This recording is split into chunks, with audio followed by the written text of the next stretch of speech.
Hey Ben, this is Lee from Ohio. How you doing? Doing good, man. How you doing? Dude, terrified, absolutely terrified. So I want to bring up a point that I don't think anyone's really talking about as far as Trump goes.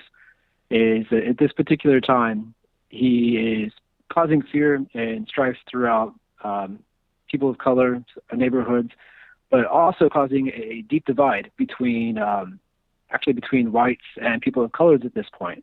And I hate to take my personal experience as an indicator of what's going on because it's faulty in that. But I hang out with a pretty diverse crowd within my industry. But within the last week, I have been blamed and called a racist for Trump being in office, even though, I mean, there's no basis for it. And so it seems like there's a bigger divide and a backlash against pretty much white people as a whole, which, I know white people, we've had good run and what have you, and some of the stuff's deserved.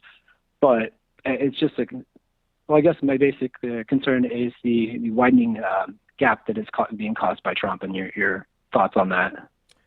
Describe to me what happened in your office again. That was pretty interesting. What happened? So we're sitting around a group of us discussing different political events, and then we had one of the guys walked up that actually hadn't met yet, black kid for the story, and I'm a white guy. Mm-hmm. And so we're going back and forth, and he told me he was talking about it and kind of interjected himself. And so I asked him, why he actually voted for Trump. And I said, why did you vote for Trump? Mm-hmm. And he said, I wanted you guys to get a chance to look in the mirror. Interesting.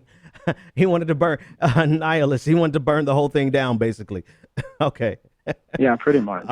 Yeah, I mean, there's a lot of there's a lot of. So here's the other side of the equation, right? A lot of people are like, "Oh, well, Hillary Clinton's racist."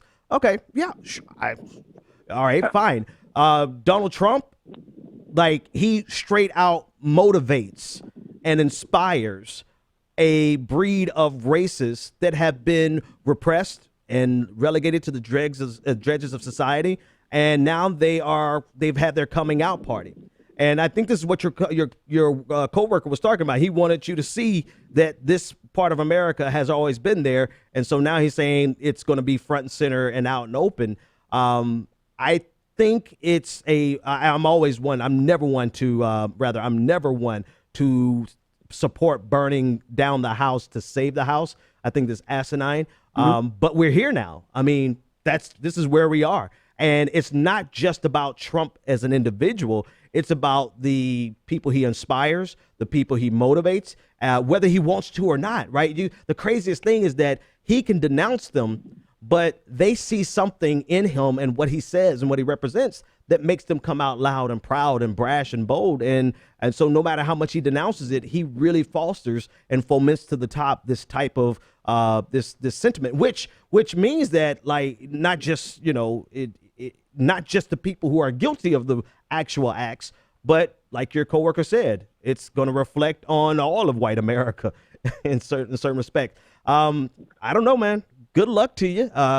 Keep your head low and, duck and bob and weave. That's all I can say, man, is bob and weave.